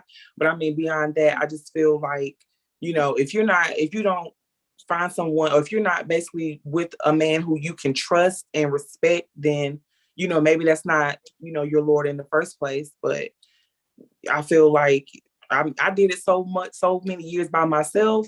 I was ready for somebody else to be in control. I was ready for somebody else to be in charge. I was ready for somebody else to take the lead, because when you are by yourself, especially if you have children, if something breaks, they look at you. If it's a bug, you got to kill it. If it's, a noise, you got to go find it. And I'm just, I give all praise to the Most High, because if something happened, as soon as I hear a boom, I just look at my husband like, like, what you gonna do? Okay. So that's your cue. Well, you know what? Maybe be the men that they need to be too. I feel like when sisters want to get into the deep parables and stuff like that, you taking away their work. Like you taking away from them what belongs to them. Like don't sit here and try to break something down that you don't have the understanding of, and that's not your role. That's right. And the more we play our role, the more the men play theirs. My husband, I'm like, I don't think that he even had as much faith in himself as I had in him, but because I play my role and I submit to him, he steps up and he does more. So where I might have come in, and a lot of the daughters of Zion, especially nowadays, we get hung up on who makes the most money, and if I make more money than you can't tell me, and you don't run this. And honestly, I came in making more money essentially than my husband, but because of the kind of woman that I am, he makes more money than me, because he will go out and get 2 jobs, 3 jobs to make sure that we have I would say the things that we want or need, but he makes sure that there is no want. He makes sure that there is no need, because of me being the woman that the Most High called me to be, getting up early in the morning, making sure my house is straight, making sure breakfast is cooked, and, making sure I'm prepping for the next meal and the next thing. So, it pushes him to want to be better, because I am playing my role. One of the problems with our sisters too is accept that you are a woman. Like you're never going to be a man. Like I'm sorry to break it to you, but you will never be a man. The Most High created you to be a woman for a reason. Whatever reason that is, I'm not mad that I'm not a man. You know, they have a really tough job. So the Most High knew I could only handle being a woman. So he created me to be a woman. Accept that. Except, like you said, if it's a bug, spider, come get that. You know, we are the weaker vessel, but that don't mean we have to be weak in our spirit. We're just weaker, you know, on the level of our lords, and then come us, because they have a better discernment of what needs to be done. But just because we're the weaker vessel don't mean we have to be weak.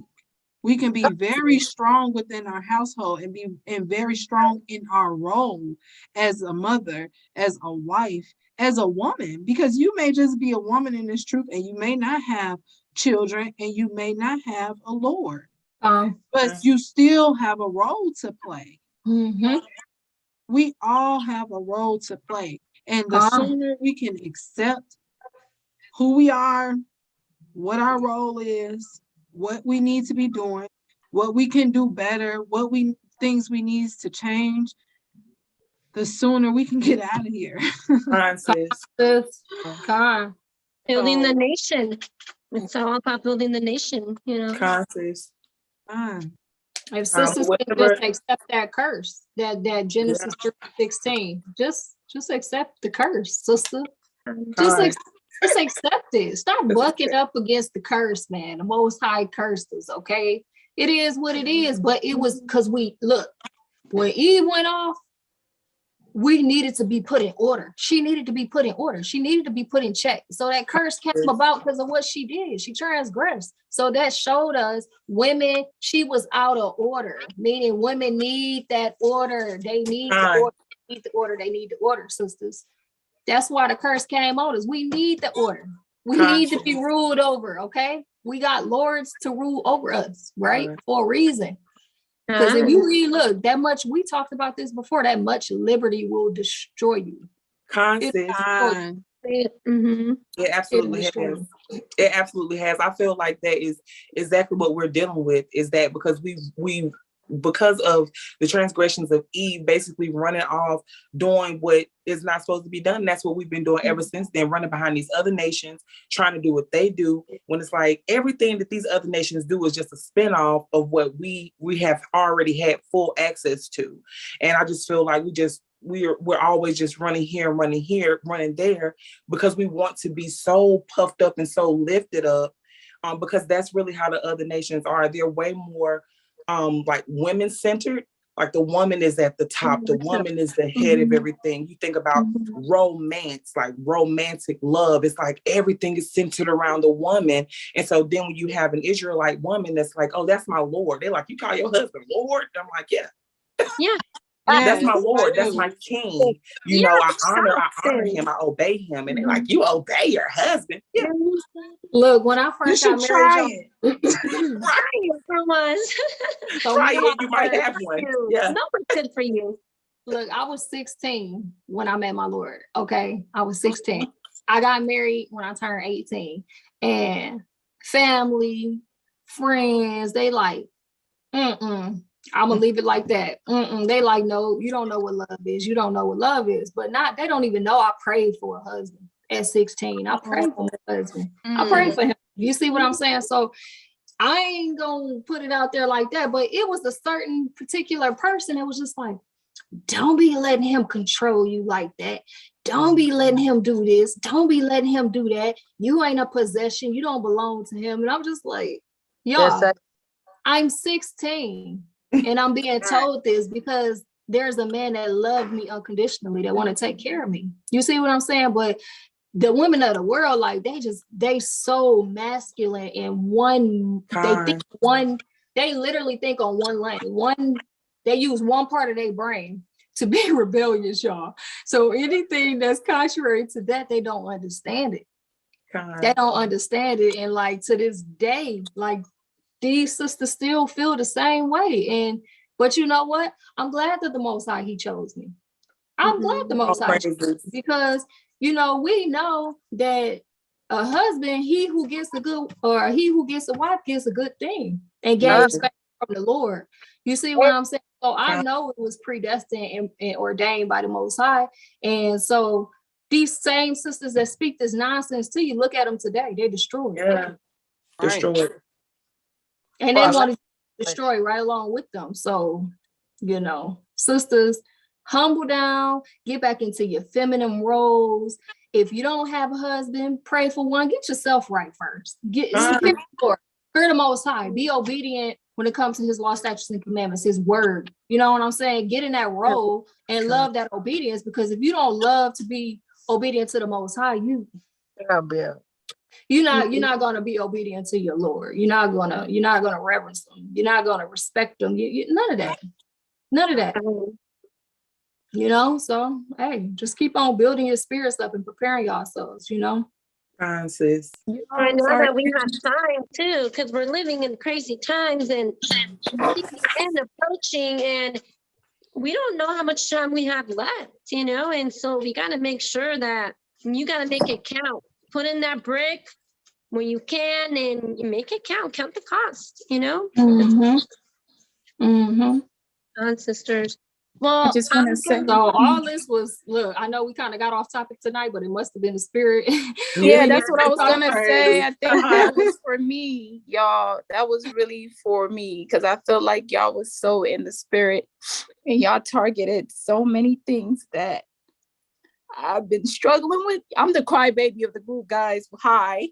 We love I just wanted to say that, like, that was truly in the spirit, because I've been struggling a lot, thinking a lot, and about like my femininity and like where I am with that, and how, you know, all the topic that we touched throughout this whole sisterhood has really been for me. I feel like it's been for me to grow, and I've been growing so much, and like learning myself and learning about God and what he wants me to do. And I think this topic and where the spirit took you guys, talking about, you know, resting in our femininity and resting in where God wants us to be, is truly something that I've been truly dealing with this like whole week. It's been on my mind. I've been thinking about it.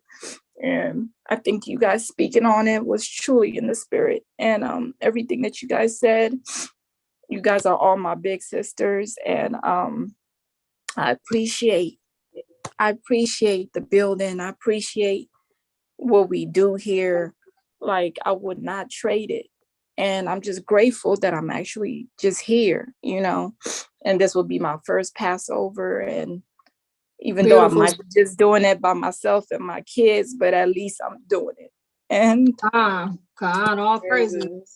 And sisters, we got to remember, back to Passover, a lot of people not going to see Passover this year.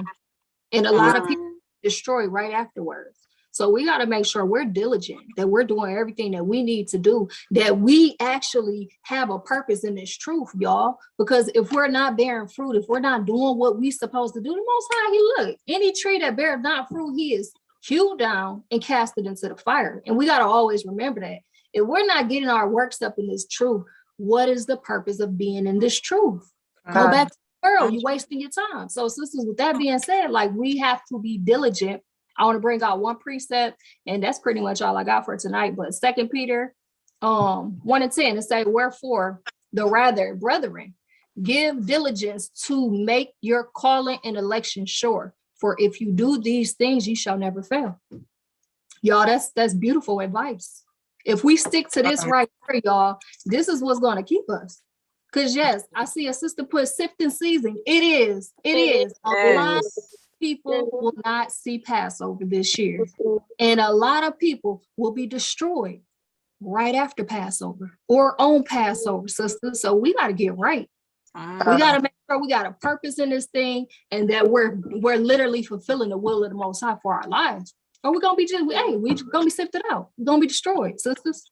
So don't waste time. It ain't time to waste time. It's time to go 10 times more. Well, it was our own heart that went astray. So being returned, seek him 10 times more. Go harder, sisters. Like I said, we wrapping it up. We understand we're at the end. that means go harder. Don't faint. Go harder, sister. So yeah, that's all I got. That's all I got for tonight.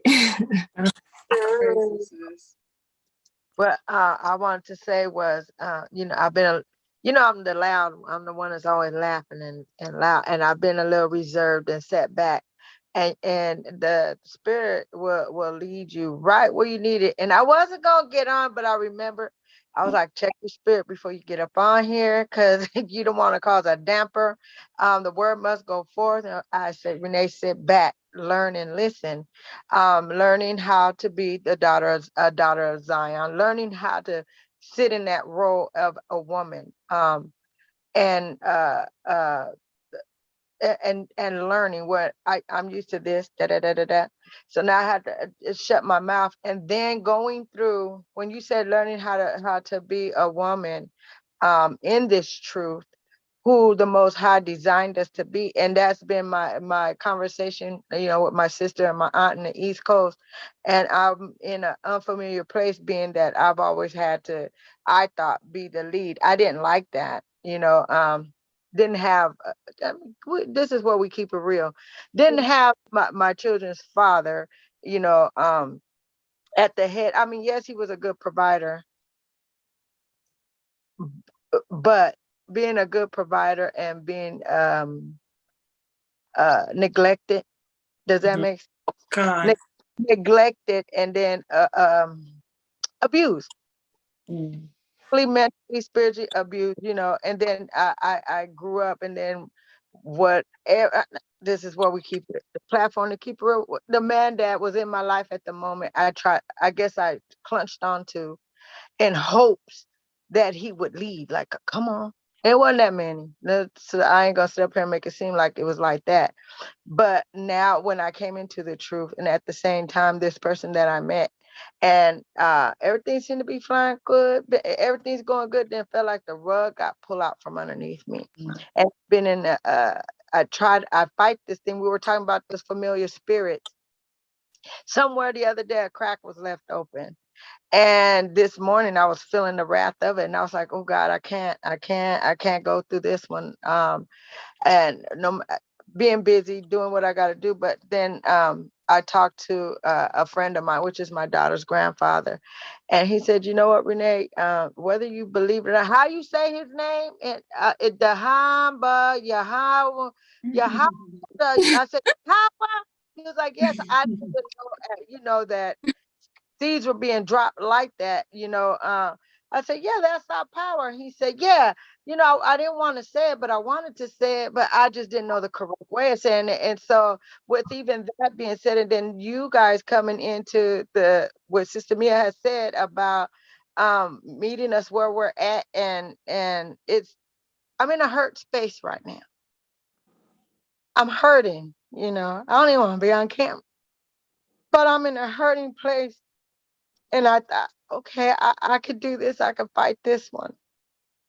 But I got to get on this live with my sisters, because I know they got a word for me.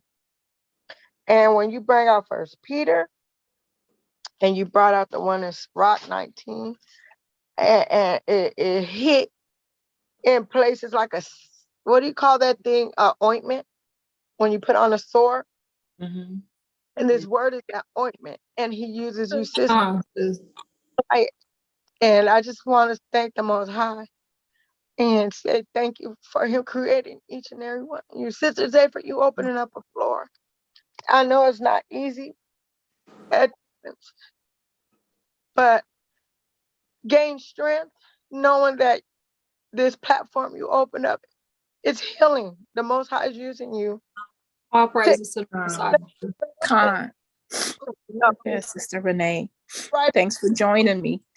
We're here for you, sisters. Of being a woman, accepting my role and accepting about what I did in that garden.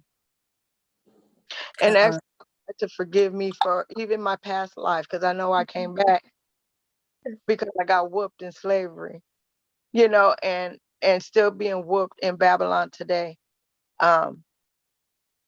Just knowing that finally whew, it's a breath of fresh air, and I thank y'all because just that, All that praises to the Most High, sis. Most High, the praise and the glory for what He needs. But again, the water to the Most High, and y'all know me in the chat. I'm learning my Hebrew words. If I can get proficient God. I could get it. And all praises to the Most High. Sorry for taking All praises, sis. So So, sisters, we beautiful. got work to do. Obviously, we got work to do. We got to get our houses in order. We got to get our temples right. We got to get our hearts right. We need to repent, acknowledge our sins, confess them. You know, Most High, He is able just to forgive us of our sins and to cleanse us from all righteousness. Know the condition of your household, your children. You know what I'm saying? Lay hands on your kids and pray for them. Because demons, spirits be hopping on them too. Don't get it twisted. Spirit will hop on them to get at you. And then the spirit will hop on you and you get mad at them. And then another spirit will hop on another kid. Y'all, these spirits are real. We got to stay prayed up. Look, and I got 5 kids, y'all. Come on now. This is a spiritual warfare. And we got to acknowledge what it is, realize what it is, and just, you know what I'm saying? Keep praying, sisters. Don't give up. We at the end now. Yeah. We at the end now. So like I was gonna say, on that note, on the kid note, I would really love just, all the sisters who know the for real like words of prayer, and I would really love for you guys to just, whenever you're praying in your prayer time, just, think of me and my family, call my name, because like one of my children, my daughter, she has special needs. She's also, I guess she would be considered a leopard, so to speak. I mean, she's albino, though, so she's like all white skin, blonde hair, blue eyes. But she also has, like I said, special needs. She has a condition called Prader-Willi syndrome, which causes her to like get triggered and she just like goes off, like just off. And so she's getting older and she's still having just issues with just coping. And I'm just praying and just fasting and doing everything that I possibly can. My Lord and I, just really talking to each other, really seeking the Most High. And it's a learning experience the whole way. It's so many questions because as we, coming into the truth, you hear so much and it can be hurtful the way that the truth is, even the whole truth around everything. It can just be hurtful because you have to accept it. Whether it hurts your feelings or not, you really have to just kind of accept, like, like it was a lesson that you did one time. Just about like clean, unclean. That's how I started even looking into the different forms of leprosy and then what's considered clean, what wouldn't be considered clean. So it's just a lot. And like I said, it's just, I feel like the attacks get so strong. The further you get into the truth, the more understanding you really want to get, you begin to get it, and you have to do so much more. Like learning is easier than relearning.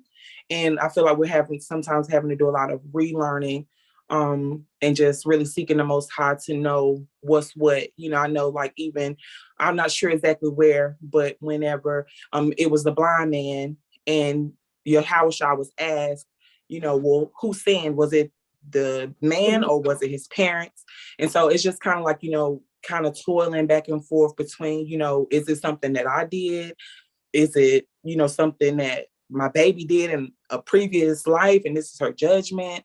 It's just really wanting to have that full understanding, and also, just doing everything that I possibly can. So I really, like I said, Passover is so important for us this year, like I said, because it's our first one as a family, my first one with just everybody.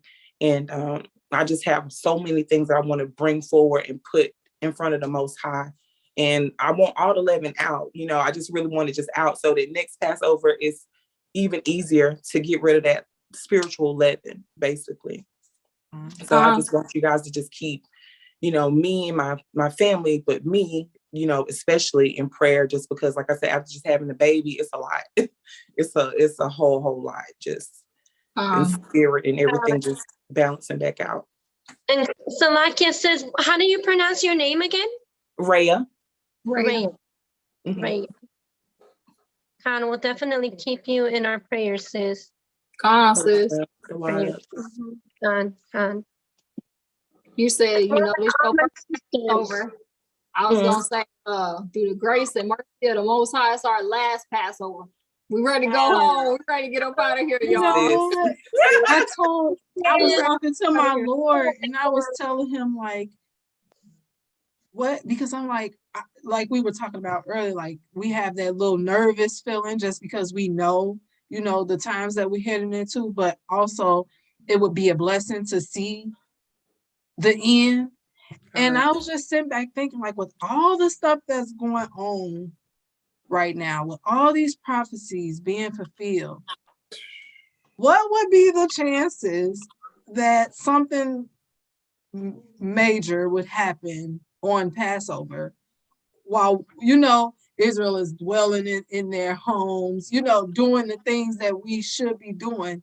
And I was just like, Egypt all over again. I always tell myself, like, I see the spirits of Egypt when I leave my home. But we don't know the time or the hour. It could be before Passover, it could be after. But that was just something that just came to me, like, whoo, that would be something to see for sure. Sis. Yeah. I have a precept really quick for all my sisters about, what we've been talking about, building ourselves up and building up our household. So Proverbs 14:1.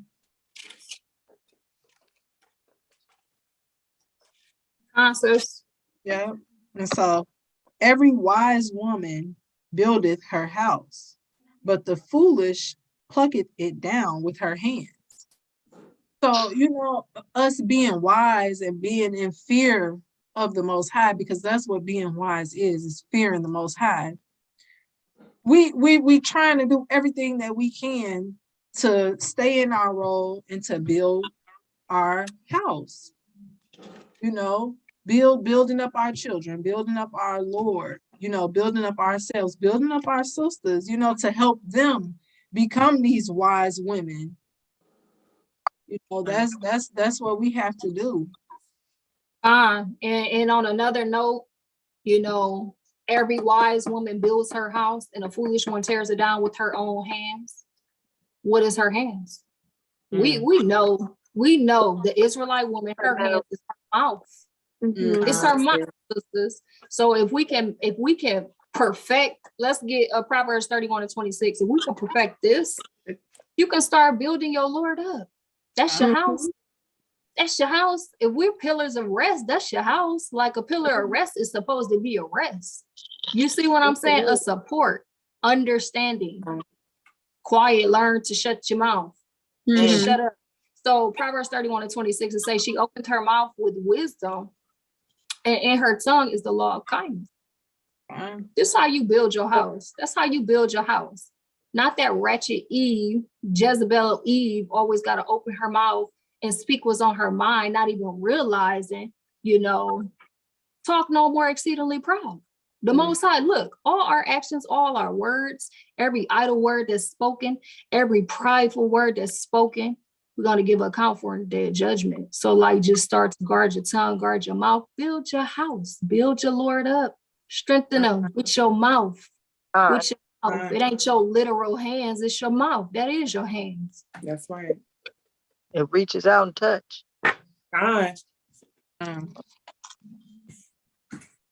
Sisters. There was another precept. Proverbs is sticking out to me. 14 and I'm gonna start 33. Proverbs 14:33.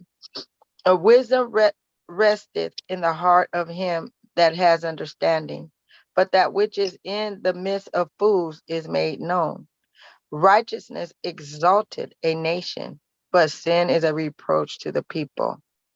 So what I get out of that, when we exalt one another in righteousness and the strength that we gain from this wisdom, knowledge, and understanding, and it's like you said, the bricks, it just builds up. We don't know when that click gonna click and everything break loose, So practicing these righteous acts as being the women of Zion and lift one another up according to the scripture, we're in the law, statutes, and commandments. We are in righteousness. You know, and the words that are used, you know, in this platform, and when we're away from this platform, and we're speaking to other women, and we do it in righteousness, we're exalting the nation of Israel. Mhm. To get us up out of here, you know. Sometimes I look back and I'm like that dream I told you I had about me and my daughter being on the chariot and looking back, and my friend was down there. I'm like, Lord, I don't know if I'm be the one that's on the chariot, but please, you know, I don't want to be left behind. I don't want none of my brothers and sisters to be left behind. You know, especially like the word says, we could tear down our house with our mouth. Even this temple, we could tear our own self down. You know, you either speak life over it or you're going to speak death over it. Because then he said there's life and death in the power of the tongue. We reach the scripture to say that we touch them, well, not with our hands, but with our mouth. That tongue can, you know, real quick. I learned that I couldn't beat him like this. No matter how hard I tried, no matter how many black eyes I got, I couldn't get him like this. But as soon as I opened up that mouth, I stopped being quiet. I didn't know how else to do it, you know. And then it got stop. And guess what? Put it back into the scriptures and the word. When we rest in wisdom and we allow it to sit there, and we practicing the righteous acts and keeping those law, statutes, and commandments, and building one another up. Yes, it turned my whole spirit around this evening to the Most High. Praises. You know. God. It's time for that spiritual build, sister. Yeah. Spiritually building your Lord up. Spiritually building him up. Y'all. You see? We need our Lords. Imagine not having one. Oh. Now drink. Can you drink of that cup? Because if you don't cherish the one that you have, you might not have them. The Most High may take them from you. You see, and that's how we have to think. Eve got to humble down all the way, y'all. Hey, the kingdom we going to, women is not in control. Right. Do I need to say that women is not going to be in control, sisters? So go on and start getting acclimated now. You know what I'm saying? It ain't nothing wrong with being a woman. Woman. Esau jacked up, y'all. His spirit ain't right. Is crooked inside of him. So everything that we learned from him, y'all, is messed up. We got to renew our mind. And it's true. With the washing of the word, right? God. And if I may add to that, sis, you know, sisters, also those who are married, don't be too proud to take correction from your Lord when he corrects you. You know, my Lord tells me every time, you know what? We won't get this right now, because in the kingdom, if we even make it, you ain't going to be acting like that. So we got to correct that right now. You know? And those are the words, I'm already like in tears, because I'm like, man, like, you know, you're so right. But it's that little slip up, you know, when we slip up, we just got to make sure we repent and then apologize and not be too proud to stand corrected, you know. When a man corrects you, if your husband's correcting you, he loves you. That's real love. Y'all, sis. Say that, sis. And it took me a minute to realize that. I used to be like, dang, do you hate me? Like, you hate me. Like, I love you. Look, I love you. I was like, I don't feel love, y'all. You know, we so dramatic, man. We be so dramatic. But yes, that's love. That's love. Imagine if he stopped with his correction and his reproving and his rebuke. Where would you be? You're gonna be done for. You're gonna be headed back to the world. That's where you're gonna be. And we also gotta remember that, you know, your feelings, those could be spirits on you too. I mean, what did Yahushua did when Peter that got all emotional? Remember? What did he say? Get thee behind me. You know, those emotions can also put spirits on you, sister. So those are spirits. You said put spirits. Those are spirits. Look. Those are, yeah. So shut your mouth. You know, even if I mean, there shouldn't even be no thought in it, because the Most High does hear that murmuring in your head too.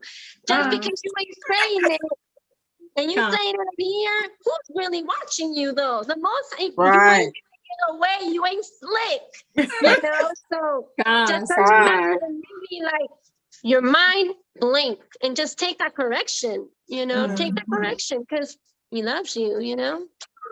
And that takes some work.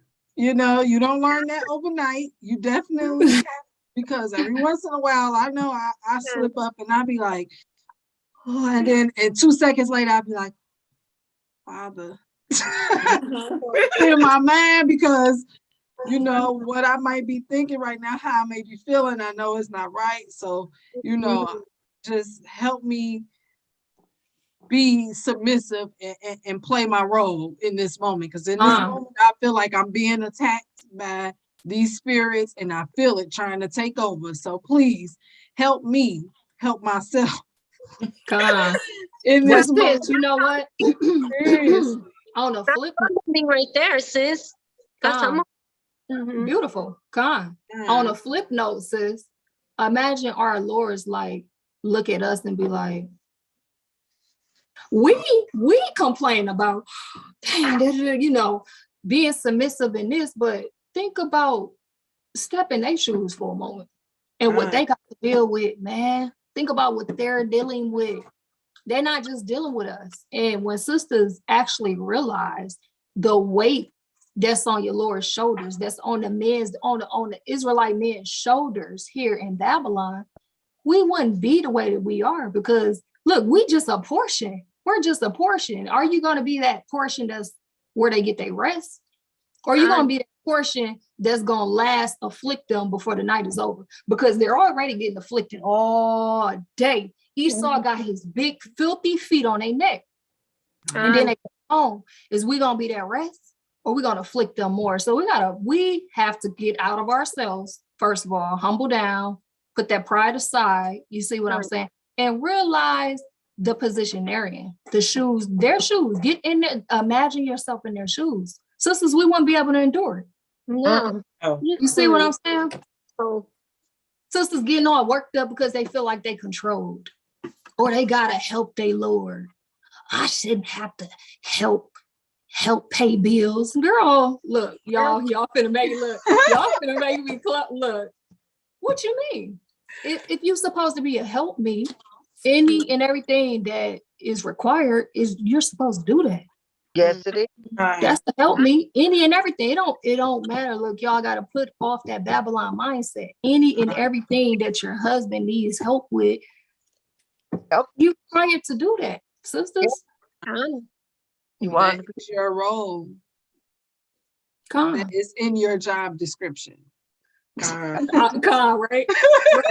You don't get a choice. That's an obligation. Do you understand that? It's commanded. Sisters just love it. Hebrews, hold on. Hebrews 10 and 22.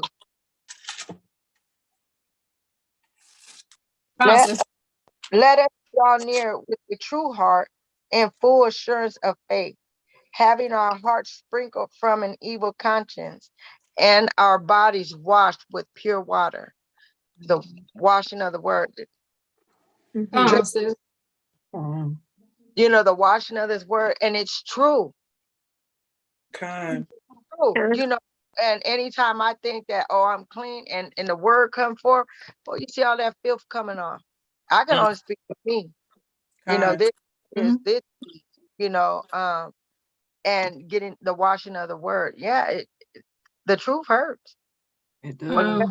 Then he said, when we come out like gold. What does he say? Refined like gold. Refined, right. Yeah, we gotta be refined. You know, been filtered through the lens of Egypt, spiritual Sodom and Egypt. You know, we've been filtered through that, and in their rent cycle. And the oh Lord, I was gonna say the bad word, the S word, but it and then more that he washes. When we try to wash ourselves, honey, but when we to this word and we draw closer to him through the scriptures, because that's how we're going to get him in us, because the word is spirit. Correct. He can't stand nothing that's unclean and nasty and filled with what this society, this world put in us. So as he continues to wash us, we draw closer to him, and just know we're and draw closer. Precept I want to bring out. Psalms 119, 59 and 60. And then 59 and 60. Psalms 119, 59 and 60. And it reads, I thought on my ways and turned my feet unto thy testimonies. I made haste and delayed not to keep thy commandments. Going back to what sisters were saying, we are commanded to keep our roles. We are commanded to be submissive women. We got to think on that every day that you wake up. Think on your ways. Think on your ways. Are they fulfilling, are you fulfilling the needs of your household, your husband? Are you being submissive unto the Lord? You know what I'm saying? Like all those things, we got to think more on our ways. And then that's how we make the correction in ourselves. That's how we correct. That's how we build. Concept. I want a precept right off of you, Psalms 119 and 165. Because this, sisters, this will hit a different way. If we love the Most High, how do we show him we love him? We keep his commandments, right? Okay, so let's get it. It's that one, great peace have they which love thy law, and nothing shall offend them. So sister, what you getting offended for when your Lord tell you to do something or correct you? Why you offended? You in the flesh or you in the spirit? Because if you loving his law, you shouldn't be getting offended when your Lord corrects you, guide, instructs you, teach you and love you, reprove you. You shouldn't be getting offended. That means you in your flesh. That means you need to check yourself. You need to go fast and get it together. Get it together. What you getting offended for? I'm laughing because as soon as you said check yourself, that song, Chickadee, check yourself before you wreck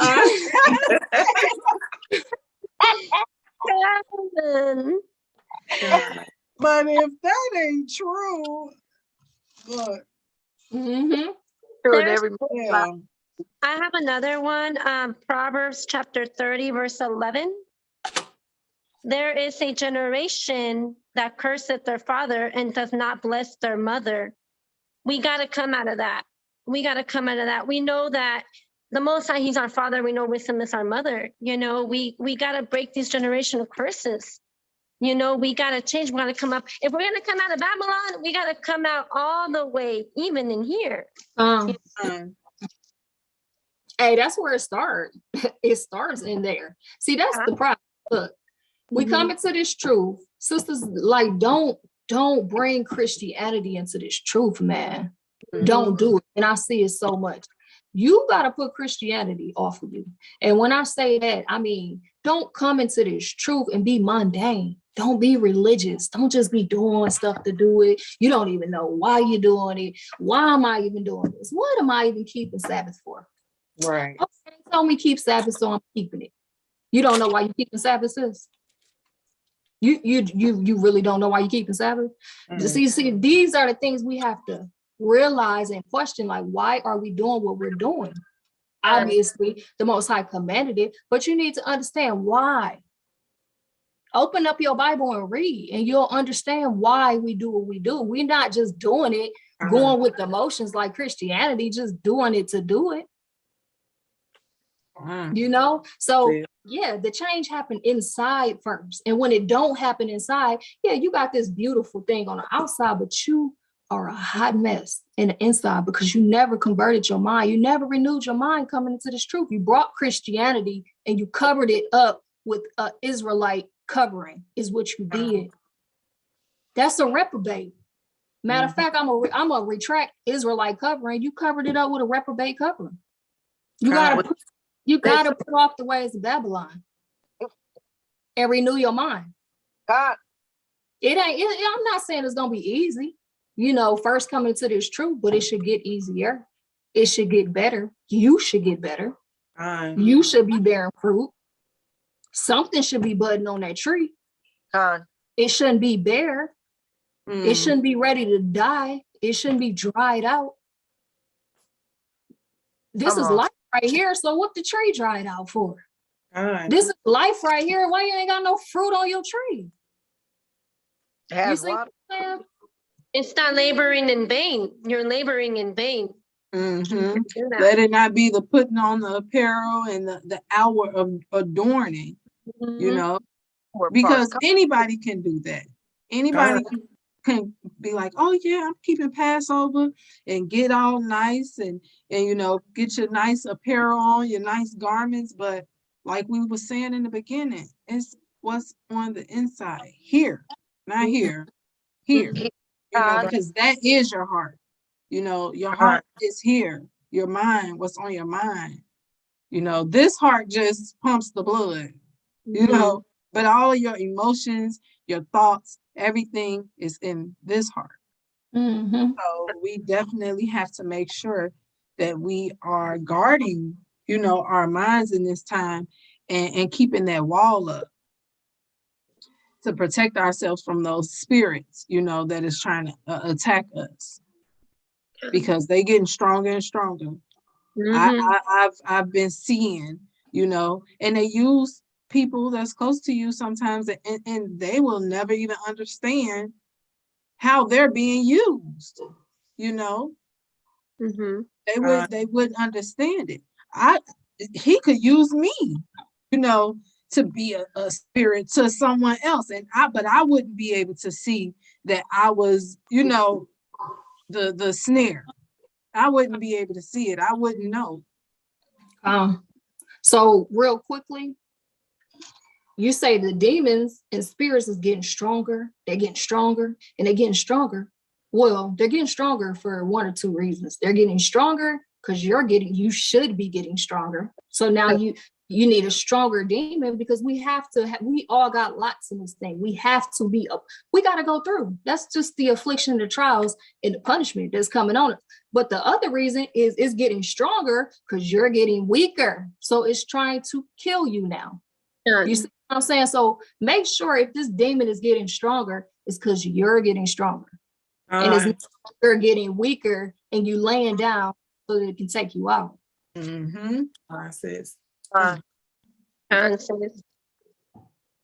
Absolutely. Hey, that was powerful right there. That was to the spirit. That was powerful. Because I had to learn how to fight back spiritually and stop trying to fight back physically. It's draining. It takes everything from you to fight back physical when you don't realize it's a spiritual fight. It's all spiritual, man. You know, it took me some time to wake up and realize that, but hey, I know now. So, all right, sisters. I'm gonna go ahead and log out. The king got I guess we going out tonight, so gotta go give him all praises. Have fun. All praises, sis. All praises. Again, we love you. From you, sisters. So, but hey, keep fighting. Let's stay in the spirit. So, Yes. All praises. Shalom. Shalom. Shalom. So, sisters, I know we kept kind of getting off topic, but it seemed like that was the topic tonight. So, basically, sisters, we got to get our households right, got to get our hearts right, fast, start purging out that sin. You know what I'm saying? And get ready for Passover, man. Pray for grace and mercy that we make it to Passover. That we're able to observe another Passover, that we don't be cut short from it, you know? Take it serious. Because the Most High, he's looking down, you know? We getting closer, sisters. So that's all I have. Precept.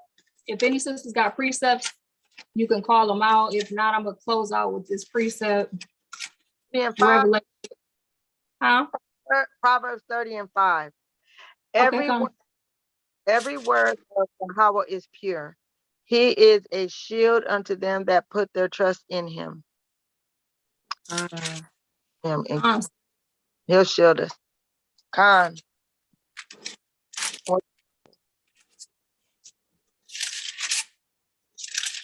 I'm gonna get Revelations 22:12. It says, and behold, I come quickly, and my reward is with me to give every man according to his work shall be.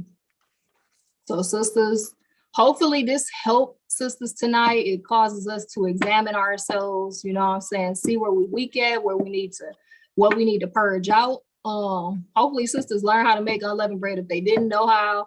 If you do know how, sisters try out this little, I don't know what you call it, bread maker, hot plate. But continue to endure in this truth. Keep building your spirit up, fasting and praying. Get a sister that you can link with, that you can trust, and build each other up. Encourage each other in these last days. Continue to endure. We almost at the end. Pray your households for Passover. I love all my sisters. And that's all I got. Shalom. Shalom. Shalom, Everybody else sisters. listening in. So I love y'all. Love you you too, too. sis. All right. Shalom.